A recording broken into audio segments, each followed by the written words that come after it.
Bonjour. Alors déjà, donc dans le cadre de ce séminaire, n'hésitez pas à m'arrêter à n'importe quel moment, hein, pendant la présentation pour me poser des questions si vous avez des questions brûlantes. Je vois que mon écran en fait, donc je ne sais pas ensuite comment ça fonctionne. Peut-être que si vous vous mettez à intervenir, je m'arrêterai de parler et je vous laisserai poser la question. Et donc je vais commencer tout de suite la présentation, hein. Donc, comme vient de le dire Lucie, donc je suis en contrat postdoctoral actuellement à Géomar, mais une grande partie de ce travail a été réalisée sur la côte californienne à l'Institut du MBARI, donc la Monterey Bay Aquarium Research Institute, où j'avais fait précédemment un autre, euh, un autre postdoctorat. Donc aujourd'hui, je vais vous parler de virologie marine. Et donc le titre de ma présentation, c'est donc co-occurrence spatiale des virus marins et de leur hôte, avec comme exemple celui des virus qui infectent la picoalgue verte Batycoccus. Alors, on va commencer par l'introduction. Alors, vous le savez déjà, hein, mais le plancton comprend tous les organismes qui se laissent porter par les courants et recouvre une très large gamme de tailles, hein. On peut voir ici sur le graphe, sur la gauche, que ça va du plancton de taille virale, hein, de quelques nanomètres de diamètre, jusqu'aux méduses de plusieurs mètres de long. Alors, au sein du plancton, les organismes photosynthétiques ou phytoplancton alimentent les réseaux trophiques océaniques en réalisant près de la moitié de la production primaire de notre planète. Il est désormais admis que ce sont les plus petites d'entre elles, les picoalgues, donc d'une taille inférieure à 2 micromètres, qui ont une importance écologique majeure dans le fonctionnement de ces écosystèmes océaniques. Et sur cette carte satellitaire de distribution de la chlorophylle, les zones pauvres en nutriments, qui sont colorées en bleu ou en violet, comptent parmi les plus vastes écosystèmes de notre planète et sont d'ailleurs en expansion avec le réchauffement des eaux de surface, avec une augmentation de la fractification des eaux et donc un appauvrissement en nutriments des eaux de surface. Alors ces écosystèmes sont dominés par les picoalgues et en particulier celles de la lignée verte. L'animation ici est pour rappeler qu'il y a donc une forte variation temporelle. Alors bien sûr en fonction des saisons, hein, comme on peut retrouver également en milieu terrestre. Mais le phytoplancton est lui beaucoup plus dynamique, hein, avec des successions dans le temps de différentes populations qui vont se développer rapidement et qui présentent des turnovers extrêmement rapides, de l'ordre de quelques heures à quelques jours en fonction des espèces. Et ce qui contrôle en fait la croissance de ces populations, c'est donc en partie les facteurs environnementaux, alors, comme la température, le pH ou autres, mais aussi donc les facteurs biotiques.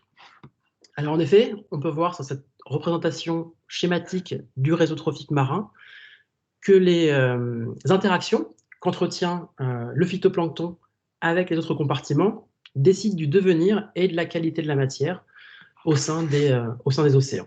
Alors en milieu côtier, par exemple, on va retrouver la chaîne alimentaire trophique classique avec le phytoplancton, ici représenté par trois cercles, hein, qui caractérisent différents compartiments du phytoplancton, qui va se faire manger par les cellules hétérotrophes de plus grande taille, qui elles-mêmes vont être mangées par le compartiment de taille supérieure, donc le zooplancton, qui lui-même va finir mangé par les poissons, qui vont finir dans notre assiette ou dans le ventre d'animaux un peu plus emblématiques comme les ours blancs ou les requins.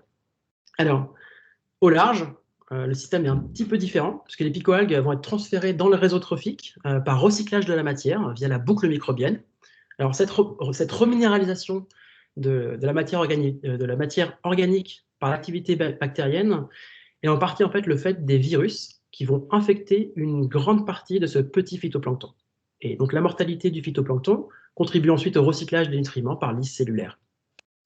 C'est ce qu'on appelle le viral shunt.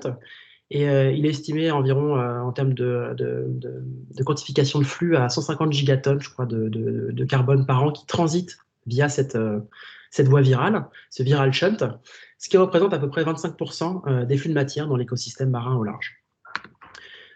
Alors, il existe encore maintenant de nombreuses questions fondamentales, hein, sur comment les virus interagissent avec leur hôte et affectent les cycles biogéochimiques.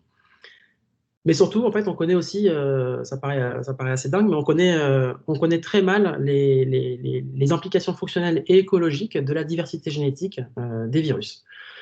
Enfin, et c'est ce qui a motivé en fait ces travaux de recherche, c'est qu'il existait, lorsque j'ai commencé l'étude, très peu de souches virales infectant le phytoplancton qui avaient été décrites et pour lesquelles le génome était séquencé, un peu plus d'une vingtaine à l'époque. Et en fait, c'est toujours à peu près le cas. On a maintenant entre 20 et 40, soit 10 fois moins que le nombre de souches qui infectent les bactéries marines. Et de plus, ces souches virales infectant les algues qui ont été caractérisées le sont principalement, voire je crois uniquement, à partir d'algues qui vivent plutôt en milieu côtier, et donc pas dans les eaux du large. Et donc dans l'étude que je vous présente aujourd'hui, je vais m'intéresser au virus qui infecte ce phytoplancton de très petite taille, le picophytoplancton, plus spécifiquement des algues qui appartiennent à la lignée verte, et ceci dans les eaux du large, donc qui sont relativement peu étudiées comparées aux eaux côtières, et principalement pour une histoire d'accès à la ressource, bien sûr, parce que c'est plus facile d'aller chercher de l'eau en milieu côtier qu'en plein milieu d'une gyre océanique, en plein milieu de l'océan. Alors pour rappel, hein, les virus sont les formes biologiques les plus abondantes et génétiquement diverses dans l'écosystème marin. Et historiquement, c'est intéressant de noter que la première publication qui décrit l'infection virale d'un organisme planctonique s'est fait à partir d'une souche de la picoalgue verte, Micromonas. Et donc ceci, c'était en 1979, il me semble. Et donc, dans cette publication, déjà, il y avait la description des différentes étapes typiques d'une infection virale d'un ADN à ADN double brin. Sur cette image, on va retrouver dans les cellules les particules virales de forme isocaédrique, c'est-à-dire qui ont 20 côtés. Et plus tard, en fait, il est apparu que cette souche virale fait partie des virus à ADN double brin de la famille des NCLDV, donc NCLDV pour Nucleocytoplasmic Large DNA Viruses, qui sont les mieux étudiés parmi les virus marins, parce que les plus stables, hein, bien sûr. ADN double brin, en général, c'est plus facile d'étudier que les virus à ARN. Et cette famille comporte des virus qui infectent différents taxa phytoplanctoniques, comme on peut le voir sur la droite, avec les aptophytes en jaune, les stravénopiles en rouge, et donc, bien sûr, les algues vertes en vert, qui sont appelés les archébastides dans cet arbre. On va retrouver aussi de nombreuses souches, on va dire, virales environnementales, qui sont colorées ici, que j'ai labellées en unknown, et qui sont colorées donc en marron clair, qui correspondent en fait des virus qui sont uniquement caractérisés à l'aide de données métagénomiques. Donc on va pouvoir, avec des séquences génétiques, on va pouvoir placer dans l'arbre phylogénétique, mais pour lesquelles on ne connaît pas l'hôte naturel. C'est des séquences qui sont retrouvées dans certaines fractions de taille, mais on ne connaît pas l'hôte. Et c'est également dans cette famille qu'on va retrouver le groupe emblématique des mini-virus, qui sont assez remarquables par leur grande taille, que ce soit physique ou la grande taille de leur génome. Et donc c'est un groupe de virus, hein, qui en soi est assez intriguant et très intéressant, et qui est aussi renommé parce que, comme vous devez le savoir, ils ont été découverts il y a à peu près une quinzaine d'années par des virologues marseillais qui sont depuis devenus assez fameux et qui ont une renommée internationale depuis la crise du Covid. Alors les génomes de cette famille de virus ont montré un potentiel en fait assez incroyable, car ils portent des gènes qui ont des fonctions que leur hôte possède déjà, ou bien ajoutent carrément en fait de nouvelles fonctions que leur hôte ne possède pas. Alors cela peut être des gènes par exemple qui sont impliqués dans le transport des gènes qui codent pour des protéines qui permettent l'acquisition de nutriments à partir de l'environnement, donc sous forme soit de l'azote par exemple, sous forme d'ammonium ou du phosphate, ou bien encore des protéines qui permettent la dégradation de la chitine, ce qui peut faciliter donc l'infection de l'hôte par les virus, si jamais ce sont des hôtes avec une couche chitineuse. On va retrouver aussi des gènes qui codent pour des voies métaboliques presque complètes de la fermentation, par exemple, ou récemment, on a travaillé sur des virus qui infectent les choanoflagellés, hein, qui sont une lignée donc sœur des métazoaires, dans laquelle on a retrouvé des gènes qui codent pour des protéines qui sont photosensibles, alors que a priori cela est étrange parce que l'hôte est purement hétérotrophe.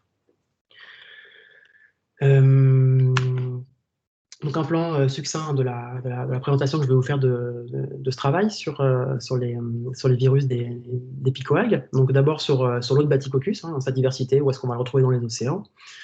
Ensuite, je vais vous présenter comment les virus ont été isolés à partir des eaux subtropicales. La description qu'on a faite de la dynamique virale en laboratoire, et ensuite, avec des approches de métagénomique, comment on a pu étudier la co-occurrence spatiale de l'hôte et du virus, et aussi un petit mot sur la caractérisation génomique des différentes souches virales isolées. Alors, en fait, au sein de la lignée verte, dans laquelle on va retrouver les plantes, mais aussi d'autres algues unicellulaires assez connues comme Chlamydomonas, il existe une classe au sein des chlorophytes, donc celle des Mammilophyceae, au sein duquel on va regrouper toutes les picoalgues vertes qui dominent en milieu marin, donc à savoir Micromonas, Bathycoccus et Ostrococcus. Donc Ostrococcus ici en rose, Micromonas en bleu. Donc on voit qu'il y a déjà une forte diversité génétique sur la base du marqueur 10 vitesses, qui est le marqueur communément utilisé pour décrire la diversité des unicellulaires eucaryotes. Et chez Bathycoccus, en fait, jusqu'à maintenant, on pensait qu'il existait une seule espèce, ou en tout cas qui avait une très très faible diversité génétique, en tout cas sur la base du 18S, et donc avec une seule espèce que l'on retrouvait partout de l'équateur jusqu'au pôle. Alors ici en haut à gauche, vous avez une petite image de Bathycoccus, donc c'est une cellule eucaryote d'à peu près 1 micromètre et demi, avec une structure vraiment assez simple, avec un gros plastide, un nucléus, une mitochondrie. Et la cellule ne possède pas de flagelle, comme peut en posséder par exemple le genre Micromonas. On va retrouver autour de cette cellule une couche comme on peut voir un petit peu là sur l'image, en fait, une couche d'écailles cellulosiques qui va recouvrir la cellule. Donc non mobile et recouvert d'une sorte de couche d'écailles cellulosiques. Alors en fait, le travail d'autres marqueurs ribosomiques, comme l'ITS, qu'on va retrouver à la suite du 18S dans l'opéron ribosomique, et aussi des études génomiques et également des études métagénomiques dans différentes études, ont en fait révélé qu'il existe 2 clades différents de Bathycoccus, qui ont été appelés les clades B1 et B2, qu'on peut voir ici en haut de l'arbre phylogénétique, et ce qui a été décrit dans la publication de Limardo et collaborateurs en 2017, et des résultats issus cette fois-ci de données de QPCR, donc qui permettent de quantifier le nombre de copies dans l'environnement, ont montré que l'on retrouve ces 2 clades dans des eaux très distinctes. Alors ici, on a la salinité qui est présentée sur l'axe des abscisses et la température sur l'axe des ordonnées. Et le clade B2 est le plus abondant dans les eaux plus chaudes et salées des gyres oligotrophiques, tandis que dans les eaux plus froides et moins salées, on va retrouver principalement les cellules qui appartiennent au clade B1. On retrouve parfois donc, ces 2 clades en co-occurrence dans les eaux où les conditions environnementales, on va dire, sont transitoires. Ici, j'ai envie de noter que dans le clade B1, il y a l'espèce en fait, qui a été décrite originellement, donc, qui s'appelle Bathycoccus prasinos, et que dans le clade B2, donc toujours chez la picoalgue, là on voit qu'il y a 2 souches, donc la souche RCC 715 et la souche RCC 716, qui sont les 2 seules cultures d'algues existantes dans les collections de culture. Alors, une question qui s'est posée dans le laboratoire dans lequel je travaille, donc, est de comprendre ce qui façonne la différenciation de ces 2 niches écologiques. Et en termes d'interaction avec les virus, c'est seulement à partir des souches du clade B1 que des virus avaient été jusqu'à maintenant isolés. On est donc allé dans l'environnement où l'on retrouve préférentiellement les spécimens du clade B2 pour essayer de partir à la pêche de ces virus. Alors, j'ai profité d'une mission océanographique qui a eu lieu sur le site d'échantillonnage BATS, donc qui est une série temporelle qui existe depuis plus de 30 ans maintenant, au milieu de la gyre océanique Atlantique Nord, dans la mer des Sargasses. Donc c'est un environnement qui, a priori, surtout là, quand j'y suis allé, donc fin de l'hiver, début du printemps, qui est a priori assez propice pour observer les spécimens du clade B2. parce qu'à ce moment-là, il y a un mélange des os qui se fait pendant 4 à 5 mois et qui va favoriser en fait la croissance des picoalgues vertes et la majorité de la biomasse phytoplanctonique à ce moment-là de l'année se trouve être des picoalgues vertes. Et là, à 50-50, on va retrouver du Bathycoccus et de l'Ostrococcus. Et donc, a priori, un environnement favorable pour isoler potentiellement des virus si jamais ils existent.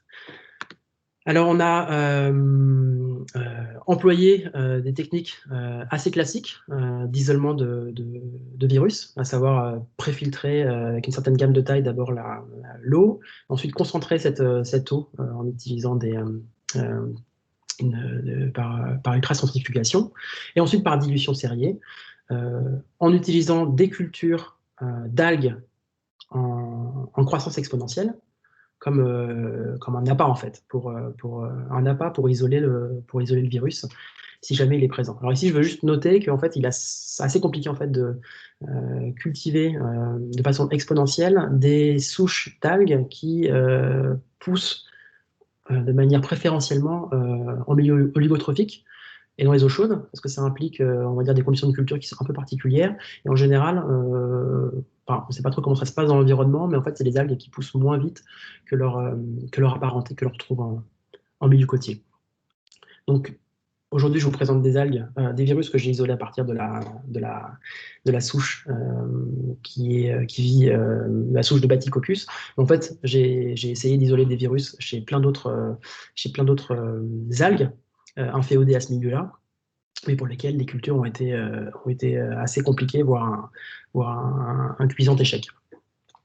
Mais donc, la bonne nouvelle, c'est que après plusieurs séries de dilutions et des travaux de culture en laboratoire, j'ai isolé 3 souches virales, purifiées donc, suite aux dilutions Serrier, qui peuvent donc infecter la souche hôte RCC 716 de Bathycoccus du clade B2. Alors, les images en microscopie électronique montrent que les 3 souches ont une morphologie similaire et typique des autres virus à ADN double brun qui infectent les algues. Donc on retrouve les capsides avec cette forme icosaédrique, donc avec les 20 côtés. Et ensuite, naturellement, en fait, on veut connaître la spécificité d'infection de ces virus et savoir s'ils ont plutôt un spectre d'infection restreint ou alors s'ils sont plutôt généralistes. Alors, donc pour ça, on fait pousser des cultures d'algues que l'on infecte avec les 3 virus. Donc j'ai choisi toutes les cultures d'algues disponibles pour le clade B2, une culture d'algues disponible pour le clade B1, mais en fait il n'en existe pas tellement non plus, et ensuite des cultures d'algues qui représentent les lignées sœurs, donc Micromonas et les différentes lignées d'Ostrococcus. Et tous les jours, on suit ces cultures et on regarde si elles deviennent transparentes, et ce qui suggère potentiellement une lyse cellulaire. Donc on observe après 2 semaines qu'aucune des souches testées en dehors du clade B2, donc Ostrococcus ou Micromonas ou même la souche de Bathycoccus inféodée aux eaux plus froides, n'est infectée, donc ce qui suggère que les virus qu'on a isolés ont un haut degré de spécificité.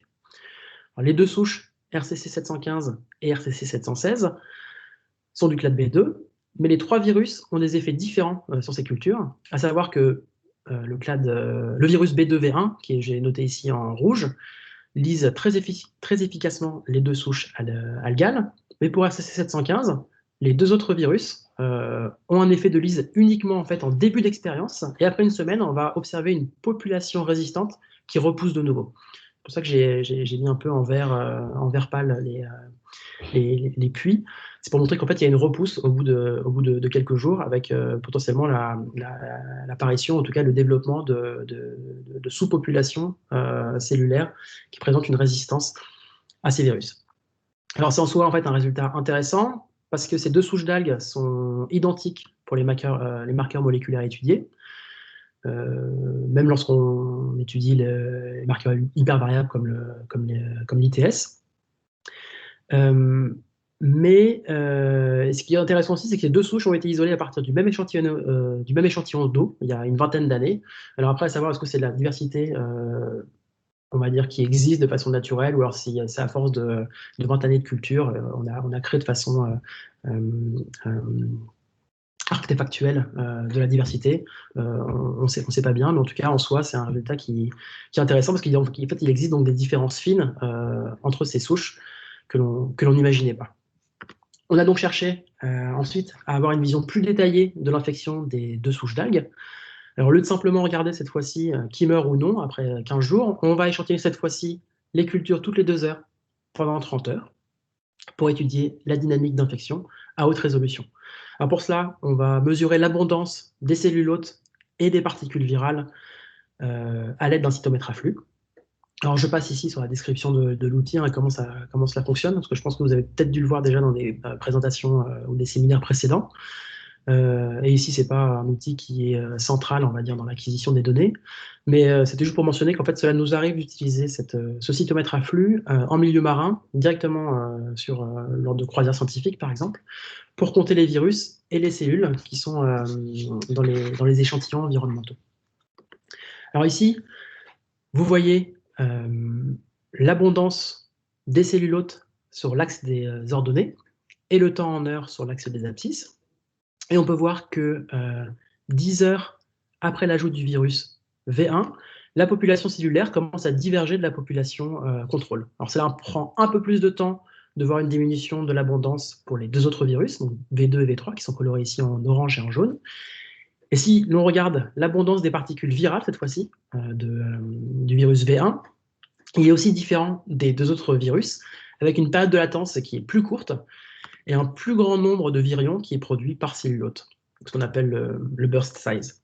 Alors je passe aussi sur les détails des résultats ici, mais l'information ici, en fait, c'est qu'on peut dire que le virus V1 a une infectivité plus importante que les virus V2 et V3. Alors, on a répété l'expérience avec l'autre souche du clade B2, donc la souche RCC 715 cette fois-ci. Donc seul le virus V1 a un effet sur la culture, avec lyse cellulaire également rapidement, mais au bout de 10 heures. Et on observe que les cellules continuent de pousser après l'ajout de V2 et V3. Alors cela suggère que le virus V1 a une infectivité plus grande et une gamme d'infections un peu plus large. Alors cela peut avoir certaines implications écologiques, mais soulève aussi d'autres questions, comme par exemple comment l'hôte développe une résistance, comment les virus évoluent pour atteindre une telle spécificité, est-ce que les génomes de ces virus peuvent nous en dire plus ou non à propos de ces processus. Donc c'est pour ça qu'on allait voir ensuite au niveau génomique, voir ce qui se passait. Donc on a extrait l'ADN de ces souches purifiées virales, on a séquencé les génomes, et donc ici, je vous présente une phylogénie qui a été construite à partir de 22 gènes qui sont partagés parmi toutes les souches, les souches virales qui infectent les algues vertes. Donc, ce qui permet de décrire l'histoire évolutive de nos souches virales isolées. On va retrouver les souches virales de Bathycoccus en vert qui groupent ensemble, avec toutefois, si on regarde, la souche V1, qui est plus proche dans l'arbre, qui regroupe, qui groupe en fait, qui est dans le même cluster que les souches virales qui ont été isolées à partir de Bathycoccus prasinus, qui est donc la souche algale du clade B1, qu'on trouve plutôt dans les eaux froides. Alors c'est assez typique en virologie, hein, vous devez le savoir, de voir ces manques ces incongruences en fait entre les arbres des virus et les arbres des hôtes. Mais ici en tout cas, pour les virus qui infectent les algues en général, on observe ces incongruences entre les espèces d'un même genre, mais très rarement, voire jamais, il me semble, entre les genres entre les genres d'algues. Le petit tableau sur la droite, c'est juste pour rappeler en fait la taille de ces génomes. Donc on va retrouver entre 220 et 240 gènes dans le génome, ce qui est assez typique en fait de la taille de ces génomes d'ADN double bras. Donc j'ai ensuite fait une analyse d'orthologue en comparant les protéines prédites chez tous les génomes des virus qui infectent les algues vertes. Et ici, les couleurs montrent le nombre de gènes dans chaque groupe d'orthologues pour chaque virus. Blanc veut dire qu'il y a absence de cette protéine dans le génome. Ainsi, on a une carte en fait, de la présence-absence des gènes, des orthologues. L'histogramme qui a au-dessus de cette carte de présence-absence montre combien de taxa partagent une famille d'orthologues. Chacun des virus de Bathycoccus, comme on peut le voir cette fois-ci sur le graphe qui est sur la droite de la carte de présence-absence, chacun des virus de Bathycoccus que j'ai nouvellement isolés montre qu'il y a entre 10 et 20 gènes qui sont uniques et que l'on ne retrouve pas dans les autres génomes. Alors malheureusement, tous ces gènes uniques ne sont pas annotés. Donc en fait, on n'a absolument aucune idée de leur fonction. Et en fait, ce problème d'annotation des gènes viraux est en général un des challenges principaux en écologie virale. Cependant, il y a quand même 30% du génome qui est annoté. Et donc, lorsque l'on va pouvoir regarder plus finement les gènes qui sont partagés ou non entre les virus issus d'environnements similaires ou ayant un spectre d'hôtes similaire, on va pouvoir identifier des gènes qui peuvent expliquer les différences que l'on observe en termes d'infectivité ou de spectre d'hôtes. Enfin, c'est plus ou moins ce qu'on espère et ce qu'on croit, mais soyons honnêtes, en fait, faire le lien entre la fonction du gène et ces différences est assez difficile à établir. Par exemple, parmi les 6 gènes là, qu'on va retrouver partagés uniquement par V2 et V3, on retrouve un gène, par exemple, qui est impliqué dans le cycle de Calvin. Alors, en quoi ce gène en particulier peut aider à expliquer les particularités de ces virus, ou bien même si cela peut expliquer quoi que ce soit, en fait. Alors, je ne suis pas un déterministe par nature, hein, donc cela peut être le fruit du hasard, mais c'est vrai que c'est compliqué. Et un gène en particulier pour lequel cela est plus connu et plus étudié, c'est le gène FO4, donc il y a un gène codant pour un transporteur membranaire de phosphate, que l'on va retrouver dans un virus et pas dans les autres, par exemple dans nos 3 souches de viraux de Bathycoccus. Et c'est ce qui occupe en fait mes journées actuellement.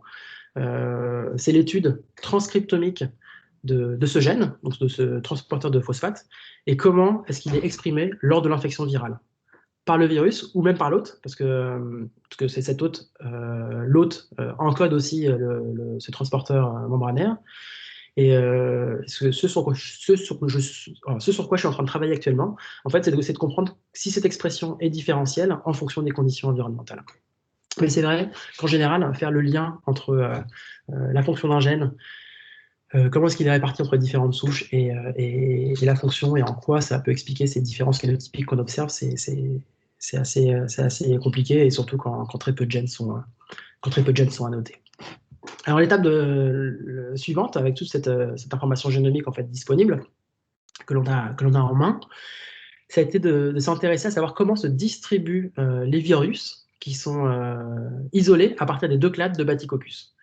Alors on sait que les virus influencent l'écologie et l'évolution de leur hôte, mais leur diversité et leur distribution ne sont pas connues, comme je vous expliquais pendant l'introduction. Alors pour cela, on a utilisé les données métagénomiques de Tara Océan, à la fois des métagénomes de la fraction de taille qui correspond à celle de l'hôte, donc de 0,2 à 3 microns, et de celle qui correspond au virus, donc qui est inférieure à moins de 0,2 micromètres. C'est ce qu'on observe ici sur cette carte, avec le numéro des stations. Et lorsque les couleurs sont clairement visibles et pas en transparent, c'est des stations pour lesquelles, à l'époque, on avait accès au métagénome des deux fractions de taille. Et on a recruté donc les lectures métagénomiques à partir de ces métagénomes à l'aide des génomes de l'hôte et des virus. Et l'idée était de détecter donc la présence relative des hôtes, des 2 clades et de leurs virus respectifs. Alors la carte donc montre, comme je vous l'ai dit, les sites d'échantillonnage de Tara. Et sur la droite, autour de ce diagramme, en fait, donc les numéros et les couleurs correspondent à ces mêmes stations qu'on retrouve sur la gauche. Et on va, les lignes pleines correspondent à l'hôte, et les lignes en pointillés correspondent au virus. Et on voit bien en fait qu'il y a une forte corrélation entre la présence de certains types d'hôtes, par exemple ici en vert foncé, qui est le clade B2, hein, donc qui est inféodé aux eaux plus chaudes, et les virus qui sont capables de l'infecter. Alors, ça peut paraître tout à fait banal, mais en fait, c'est la première fois qu'une analyse de la sorte est faite en milieu marin. et avec cette finesse taxinomique, parce qu'en fait, c'est en général un enfer à partir des données métagénomiques et de génétique environnementale, hein, de faire le lien entre l'hôte et ces virus spécifiques.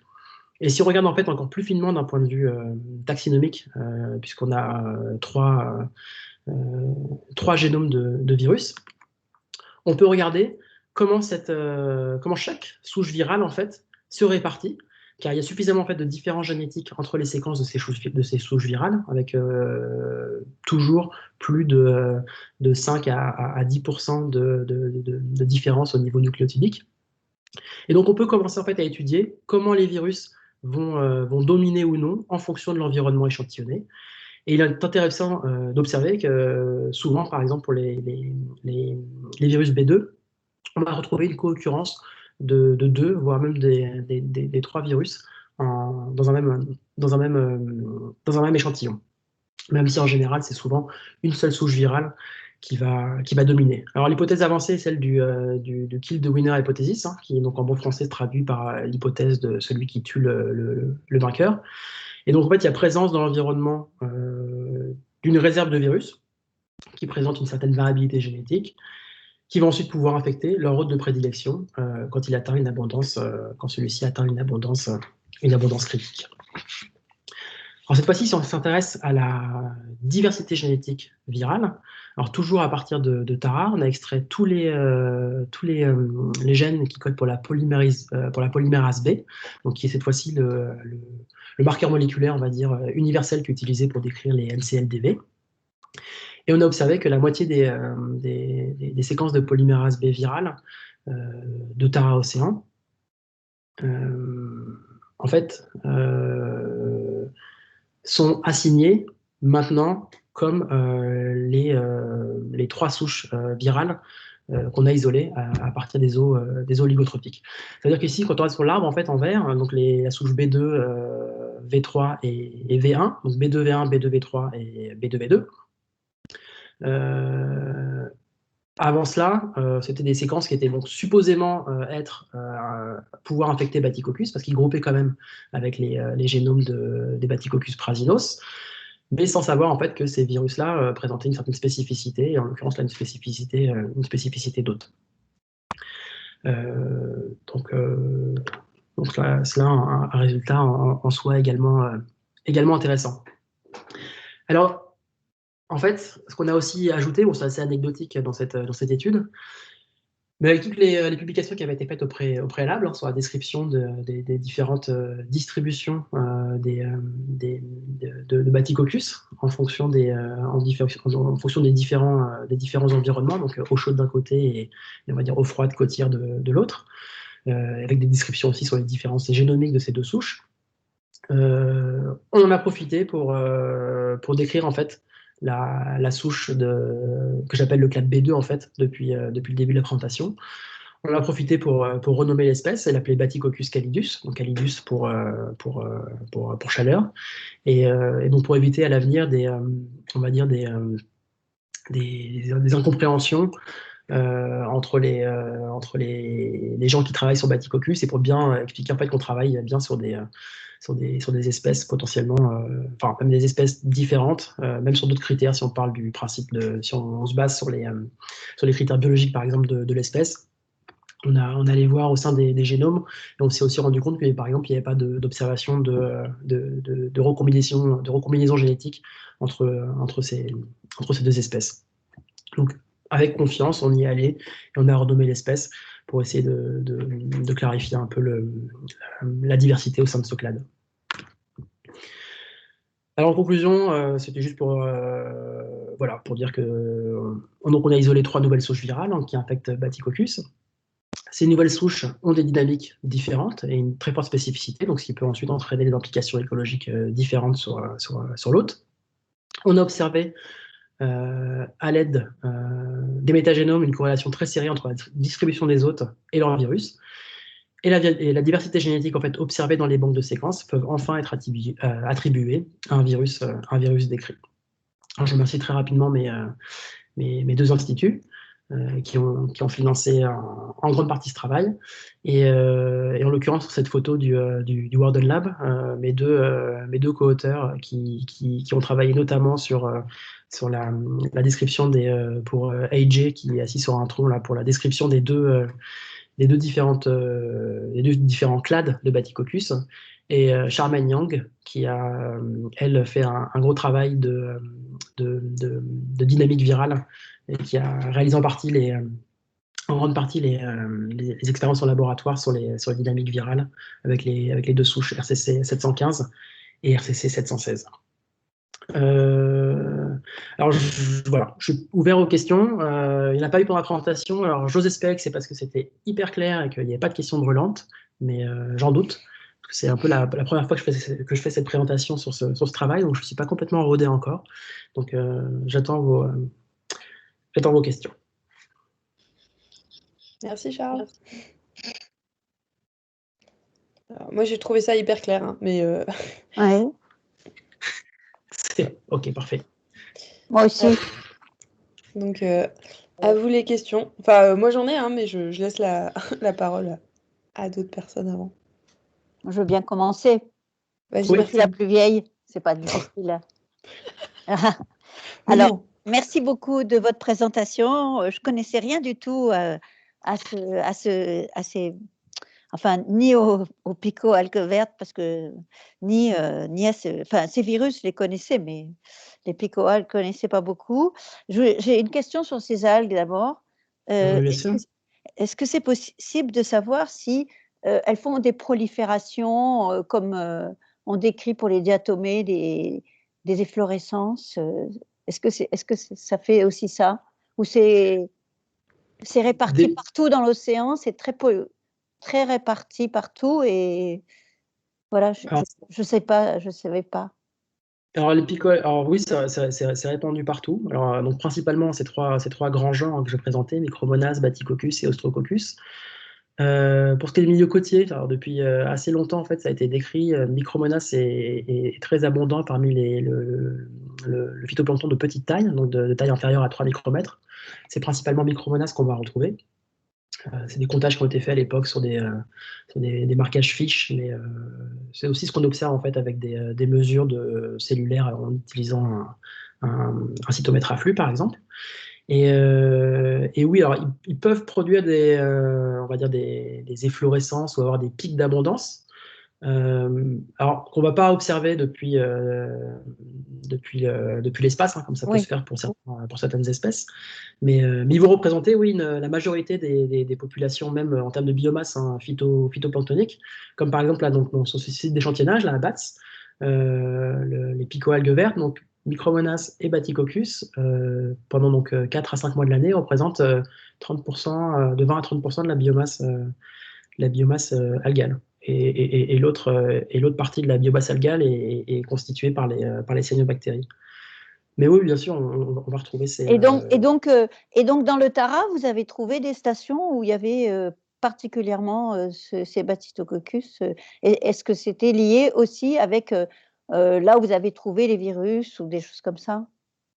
Alors en termes d'abondance, c'est vrai que c'est... Bon, ça a été trouvé hein, dans tous les échantillons Tara. Je ne sais plus quel est le pourcentage hein, du nombre de copies dans les banques de données qui sont affiliées aux algues vertes. Mais ça doit être entre 7 et 10%. Mais c'est vrai que là, pour le coup, parler de quantification, ça reste compliqué hein, avec les données de métabarcoding. Parce qu'on peut pas faire de quantification, surtout au niveau surtout chez les eucaryotes. Mais on peut les voir en microscopie. On peut les voir en microscopie. Il n'y a pas eu des petites corrélations qui ont été faites? Non, en fait, c'est pour ça que nous, dans notre laboratoire, on étudie, quand on veut faire de la quantification, on utilise les cytomètres en flux, parce qu'en fait, c'est le seul outil qui permet de quantifier rapidement et en routine ces cellules. Parce qu'avec le cytomètre à flux, on va pouvoir repérer toutes les cellules qui ont une taille inférieure à 20, 15 micromètres. Et grâce aux propriétés de la chlorophylle, donc d'autofluorescence, on va pouvoir bien distinguer, et puis aussi en fonction de la taille de la cellule, on va pouvoir bien distinguer en fait les populations de picoalgues vertes du reste, de la population microbienne, donc que ce soit les cyanobactéries ou les diatomées de petite taille ou les autres eucaryotes de petite taille. Et on va pouvoir donc quantifier vraiment spécifiquement les picoalgues vertes. Et oui, partout dans le monde, pour ce qui est au sein de la population de petite taille, les picoalgues vertes sont présentes et parfois largement majoritaires. Alors, ah oui, j'ai une autre question aussi sur Tara, parce que j'ai peut-être loupé, mais vous n'avez pas utilisé les séquences transcriptomiques? Non. D'accord. Pour Euh, repérer les séquences de votre virus dans les cellules Non, c'est vrai que j'ai pas fait ça à part Tara. Je sais pas si j'avais accès à l'époque aux données. Parce que moi, je ne fais pas partie du consortium Tara, hein, même si on a collaboré pour le coup avec les gens qui travaillent surtout sur les virus hein, du consortium. On a cherché sur un autre échantillonnage, donc sur un transect de l'océan Pacifique Nord, avec des données de métatranscriptomique. On a cherché en effet à mapper les rides du transcriptome sur nos génomes. Mais malheureusement, c'était un transect qui a été fait à un moment de l'année où c'était surtout Ostreococcus en fait, qui était majoritaire. Et donc, on a eu un petit signal, mais statistiquement pas suffisamment fort en fait, pour aller plus loin, pour Dactycoccus en tout cas. Donc, non, je me suis restreint aux données métagénomiques. Alors ici, il faut bien dire, hein, en fait, ce que j'ai regardé là, c'est d'abord la fraction de taille virale, uniquement pour adénovirus. Donc, c'est bien les métagénomes. Hein. Donc, pour le coup, c'est les virus qui sont présents. Et pour ce qui est de l'hôte, j'ai regardé uniquement l'hôte sur le métagénome de la fraction de taille de l'hôte. Et en effet, je n'ai pas regardé dans la fraction de taille de l'hôte les métatranscriptomes Ouais, pour ouais. voir s'il y avait Ouais.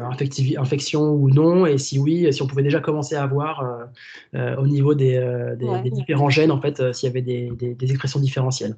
Ça, on fait ça Exactement. actuellement, mais en laboratoire de façon plus contrôlée.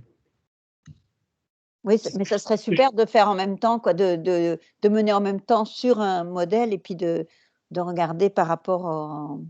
Ouais, pour l'environnement, ouais, bien sûr. Oui, parce que vous aurez, oui, c'est ça, vous aurez une information. Parce que justement, c'est ma dernière question.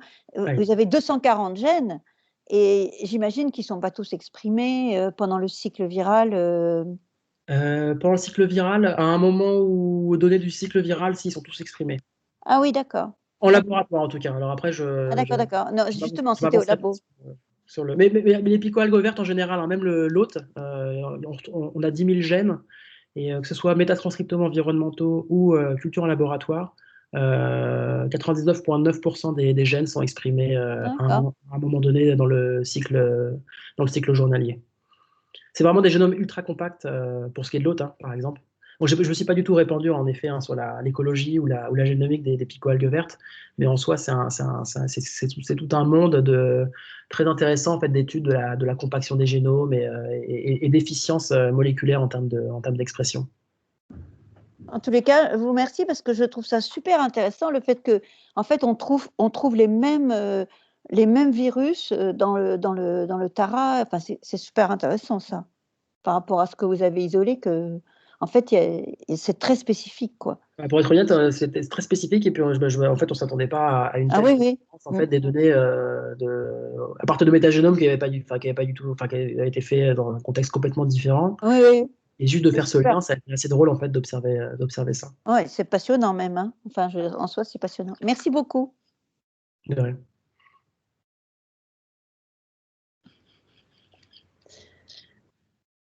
Alors, est-ce que quelqu'un d'autre aurait des questions? Tout le monde peut désactiver son micro, hein, pour que je rappelle le principe. Bah, sinon, moi j'enchaîne. Ah, vas-y, pardon, vas-y Agnès. Ah non, c'est une mini-question, c'est sur la systématique des picoalgues.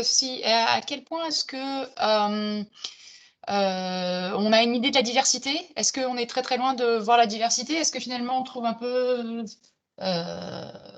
donc là, il y a eu description d'une nouvelle espèce, mais on sait qu'il y a des groupes dans lesquels on est extrêmement loin de connaître, et puis d'autres groupes où bon, ça va à peu près, on va retrouver 2-3 trucs, mais pas grand-chose.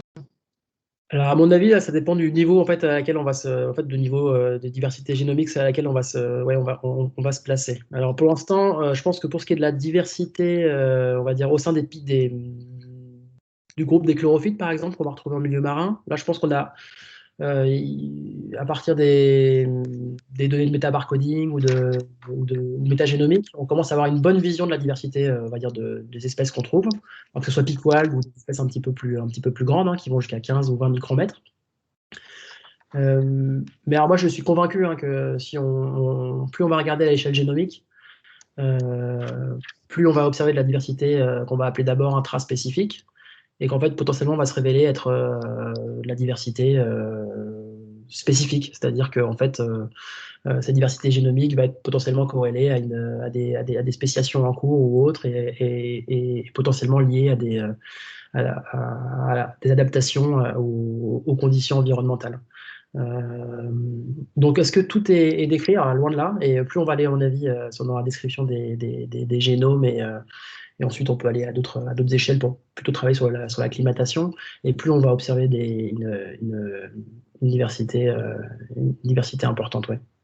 Mais ce qui est assez drôle, par exemple, dans ce groupe des picoalgues, là, alors maintenant c'est assez bien connu, hein, c'était même l'un des premiers groupes, on va dire, de protistes chez lesquels on a décrit ce qu'on appelle des espèces cryptiques, c'est-à-dire morphologiquement qui sont identiques, et en fait génétiquement qui présentent des différences importantes.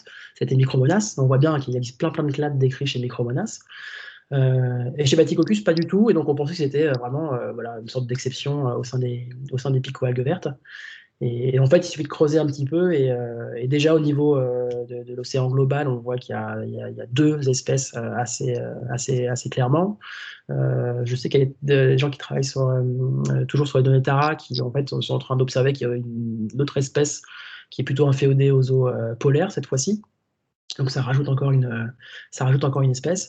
Et après, alors, quel est le niveau de la diversité intraspécifique ou peut-être de la diversité spécifique au sein de ces espèces? L'avenir nous le dira, j'espère, si j'ai D'accord, merci. raison ou pas. Parce que c'est pas en fait, j'avais un peu j'avais la même idée pour Pelagomonas, par exemple, qui est une picoalgue qu'on retrouve chez les Straminopiles, par exemple, où là aussi on voit que pour le 18S, les marqueurs est identique chez toutes les lignées qui ont été isolées jusqu'à maintenant. Et je m'attendais potentiellement justement à observer des différences génomiques fortes, potentiellement qu'on pouvait lier en fait aux conditions environnementales. Et c'est pas si clair que ça en fait au sein de cette lignée par exemple. On observe une forte homogénéité en fait génomique à l'échelle du globe. Donc en tout cas pour cette espèce, donc des grandes populations panmictiques sans limite, sans frontières, sans limite de diffusion, et donc potentiellement avec de la reproduction sexuée qui se, qui se déroule toujours. Donc peut-être que ça dépend en fait des lignées au sein desquelles on travaille, et que ouais. D'accord, merci beaucoup. Ouais, moi Charles, j'ai une question par rapport justement à la structure des génomes. Donc oui, chez les petites vertes et tout, c'est stable, c'est compact. Et donc on n'a jamais vu de traces sur les génomes actuellement présents, hein, justement de virus dans le génome. Comme on voit justement chez les diatomées, on voit bien les introductions et tout. Enfin, Ouais. Bah non, en fait, pas chez les algues, pas chez les picoalgues vertes. Alors, il y a tous les travaux là qui sont en train de sortir actuellement là, donc ou même chez les algues vertes, hein, ça a été montré que chez Chlamydomonas ou les virus de Chlorella et autres, où on observe des gènes viraux dans les gènes des algues. Euh, mais on n'observe pas du tout ça en fait chez les picoalgues vertes. et ouais, et même parce que tous les génomes en fait d'algues vertes, enfin de picoalgues vertes, pour l'instant c'est vraiment des cultures qu'on a depuis longtemps. Enfin bon, sinon on en aurait déjà vu et tout, hein, mais je me demandais s'il y en avait vraiment des nouveaux, enfin des récents isolés de l'environnement qui Tu veux dire que sont. potentiellement ces marqueurs se perdent, c'est ça, avec le temps dans les Je sais pas, enfin c'est extrêmement hypothétique. Je pense qu'on en aurait déjà vu effectivement Non, quand je même crois dans pas, les parce que j'avais cultures. demandé à Monir. Tu sais, Monir, c'est un chercheur qui a publié cette publication justement récemment là, sur l'étude des génomes d'algues vertes. et qui montre le pourcentage de ces génomes qui sont potentiellement d'origine virale. Et en fait, je lui avais demandé justement, je dis, bah, alors, pourquoi tu ne parles pas des picoalgues vertes dans ton étude? Il me fait, bah, forcément, c'est parce qu'on n'en a pas trouvé. Et ensuite, on a fait une petite étude, on a essayé de voir en fait dans les métagénomes, donc là pour le coup directement de l'environnement marin. Donc on a reconstruit, assemblé des génomes d'algues vertes. Et donc potentiellement ça correspond en fait à tes cultures qu'on pourrait avoir qui seraient ultra récentes. Et pareil, on n'observe rien clairement d'origine virale en fait ou si on observe des gènes ici ou là, c'est rien de conséquent. Je peux poser une question là? Les Oui, gènes, bien sûr. les gènes viraux que vous trouvez intégrés dans les algues vertes, ce sont des gènes de quel genre de virus? Alors c'est plutôt l'inverse, c'est plutôt des gènes, quand on observe, c'est des gènes d'origine algale dans les virus. Parce que dans les picoalgues vertes, vous voulez dire chez les autres algues vertes? Oui, Ah, ça, je sais pas, je me suis pas. Là, pour le coup, j'étais assez fainéant, j'ai vu que on va dire que mes algues marines préférées n'étaient pas dans l'étude, et c'est vrai que je sais pas. Et je suis toujours assez circonspect par ces études, j'arrive pas à savoir en fait si c'est. ah, ah, oui. En fait, moi j'ai lu pas mal sur les virus à ARN Oui. qui se sont intégrés dans les génomes, enfin, ou partiellement des gènes.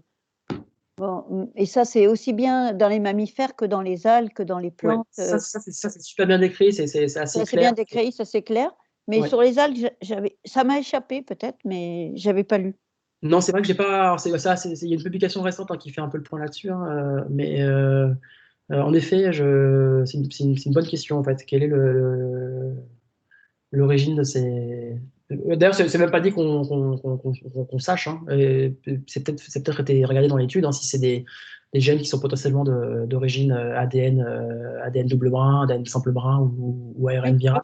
Sinon, moi, je connais le cas d'Ectocarpus, mais c'est pas une algue verte. Hein. Non, mais ça fait partie de cette même famille, hein, des NCLDV. En tout cas, pour c'est les ça, algues, exactement. Oui. Ça, c'était intéressant. c'est ce que je montrais dans mon petit. Oui, j'ai pas vu en détail. Au Ça va début, là, trop. on voit C'était. Ectocarpus à droite. Ah oui, d'accord. Il m'a échappé. Le SV. Merci. Et alors, ouais, j'enchaîne avec une autre question. Pardon. Non, mais c'est cool, justement. Attends, si je reprends. Ouais, c'était une question hyper naïve, en fait. C'était tu parlais des expérimentations à bord, justement, et la dynamique et tout, mais donc ça a été fait à bord Non, de. en dynamique en laboratoire. Non, le seul travail qui a été fait là, à bord, ça a été juste l'isolement les premières étapes de l'isolement du virus. Ok. Et donc, justement, pour un. Parce que BAT, c'est une série. Enfin, parce que voilà, t'as regardé dans Tara qui a l'avantage. Enfin, l'avantage que. Il y a des jeux de données, mais l'inconvénient, c'est que c'est un snapshot. Et donc, mais bon, t'as la géographie, t'as une géographie large. Mais donc, j'imagine que t'envisages de faire ça sur des séries temporelles, comme bah, justement à BAT. Enfin, je veux pas vendre. Je sais pas ce que tu es en train de faire, mais j'imagine que. Non, mais on n'a pas fait, on n'a pas fait ça à BATS en fait, mais on a essayé de faire ça c'est avec David Nidam là, qui est dans le laboratoire aussi, et on a essayé de voir ça comment ça s'appelle? C'est Hot ou c'est Spot? Je sais plus. C'est la série temporelle qu'il y a à Hawaï. Et la série qui est à large de Los Angeles aussi, où ils ont un suivi aussi environnemental. Ok, ouais. Puis Horoscope aussi actuellement, ils sont en train d'essayer de regarder maintenant. Ils vont regarder maintenant, Anne-Claire Baudou va commencer à regarder un peu tout ça. Et oui, forcément, l'idée après, c'est d'avoir la série temporelle et potentiellement de faire le lien entre l'hôte et le virus. Parce qu'avec Tara, ce qui s'est beaucoup fait, bon, c'est toujours des méta-analyses là, où on essaye de faire des inférences pour essayer de retrouver potentiellement qui sont les hôtes et qui sont les virus, mais ça reste de la prospective et très hypothétique. Mais c'est vrai que c'est pour faire vraiment le lien physique entre un hôte et son virus, ou un hôte et son parasite ou autre. C'est un peu ce qu'on recherche à un moment donné à vraiment observer avec ses yeux pour en être sûr, quoi. Et surtout, tes deux Pachycoccus, non, mais tu avais dit qu'ils peuvent être parfois justement dans le même environnement. C'était pour les environnements intermédiaires, tu avais dit. Ouais. Ouais, voilà, voir la succession au cours du temps, on va dire, s'il y a une population qui remplace l'autre, je sais pas, enfin, sur une dynamique, sur un même point. On voulait voir si potentiellement, c'est ce qui serait intéressant de regarder dans ces environnements, c'est voir potentiellement aussi s'il y a co-infection, même de différentes souches d'un hôte, ce qui pourrait expliquer les sauts d'hôtes, qui expliquent en général ces histoires d'incongruence en fait, entre les arbres d'hôtes et les arbres de virus. Parce qu'on pourrait observer ces co-infections par différents virus et potentiellement observer en direct ces recombinaisons génétiques entre virus, cette fois-ci. Je ne parle pas de recombinaison entre le virus et l'autre. Mais c'est vrai qu'en fait, pour revenir à cette question, c'est peut-être lié, parce que ça m'y fait penser, mais en fait, pour les picoalgues vertes, on n'a pas observé de virus lysogénique jusqu'à maintenant. Enfin, en tout cas, c'est pas complètement vrai. Très peu, c'est surtout lithique. Donc c'est vrai que potentiellement, c'est peut-être chez ces souches résistantes qu'on pourrait, qui sont potentiellement en fait lysogéniques ou résistantes, on ne sait pas trop, où on pourrait observer en fait cette intégration de l'ADN viral dans le gène. Enfin, moi, j'avais pensé à autre chose. J'avais pensé que peut-être il y avait des fonctions dans la cellule qui s'étaient perdues aussi. C'est pas possible, ça? Si, c'est potentiellement probable. Mais en fait, ça, c'est cette histoire de résistance virale. Alors, ça a été étudié chez Ostreococcus. Oui, c'est très beau papier. Où le génome est différent, mais en fait, on va retrouver chez toutes les picoalgues vertes, là, les prasinophytes, en fait, cette particularité au sein du génome, où on va retrouver deux chromosomes, qu'on appelle les chromosomes outliers, qui ont une particularité, c'est qu'ils sont très pauvres en GC, et ils n'ont rien à voir avec le reste des chromosomes du génome. Et donc l'équipe de Bagnoul-sur-Mer de Gwenaël Pigano travaille beaucoup là-dessus pour essayer de comprendre le phénomène de résistance des algues. Et explique cela par ces deux chromosomes outliers qui sont hyper variables et qui entre les différentes souches et qui ont cette spécificité d'avoir un génome en GC très, très pauvre. Donc potentiellement, en fait, ils regardent aussi au niveau métagénomique plutôt que génomique pour potentiellement expliquer ces phénomènes de résistance. Je m'emballe là, mais on Super. Mais non. Ok. C'est l'heure. Ouais, oui, c'est vrai. C'est 12h30. Très bien. Ok. Merci beaucoup, merci. Ouais, merci beaucoup, Charles. Et je pense que ta présentation, elle est super. Tu peux la refaire telle qu'elle. Je la traduirai en anglais. J'avais déjà fait en partie les slides en anglais. Je pourrais la traduire en anglais et faire des conférences. Ouais, ok. Non, mais c'est parfait. Et en tout cas, c'est un énorme travail. C'est impressionnant. Enfin, bon, bref. En fait, les cultures. C'était vraiment faire un travail vraiment de caractérisation la plus complète possible en fait, de nouvelles souches virales. Parce que bon, c'était pour aller un petit peu au-delà juste de l'isolement de nouvelles souches virales. On a vraiment, l'idée c'était de l'étude, c'était d'essayer de caractériser vraiment de façon la plus globale possible, et en laboratoire, et aussi dans l'environnement, en fait, ces nouveaux virus. Et, voilà. Parce qu'en fait, il y a ça que les données de base, en fait, manquent terriblement pour les virus de phytoplancton, même s'il y a eu une sorte de boom ces dernières années. Ça demande un sacré savoir-faire. Oui, c'est vrai. Ça demande un savoir-faire et du travail aussi, donc forcément. Entre l'échantillonnage et tout ça, ça a pris combien de temps, juste par curiosité? Finalement, ça a été assez rapide parce que en fait, je crois que j'ai eu les échantillons d'eau, c'était de janvier 2015 et c'était relativement bouclé fin 2018 finalement, donc ça a pris 3 ans. Et tout ça en travaillant sur d'autres projets, donc en fait, c'est assez. Si on met quelqu'un vraiment sur un travail un chercheur, un postdoc, un doctorant ou quelqu'un qui est prêt à passer du temps uniquement sur de la caractérisation de nouvelles souches virales, c'est relativement rapide en fait si tout fonctionne en termes de culture dans le laboratoire, etc. C'est comme d'hab, faut juste trouver la main d'œuvre et du temps de cerveau disponible, quoi. Et ça, c'est un peu la denrée rare. Ok. Ça. Merci beaucoup. Merci à vous pour écouter. À très bientôt. Bonne journée. Merci.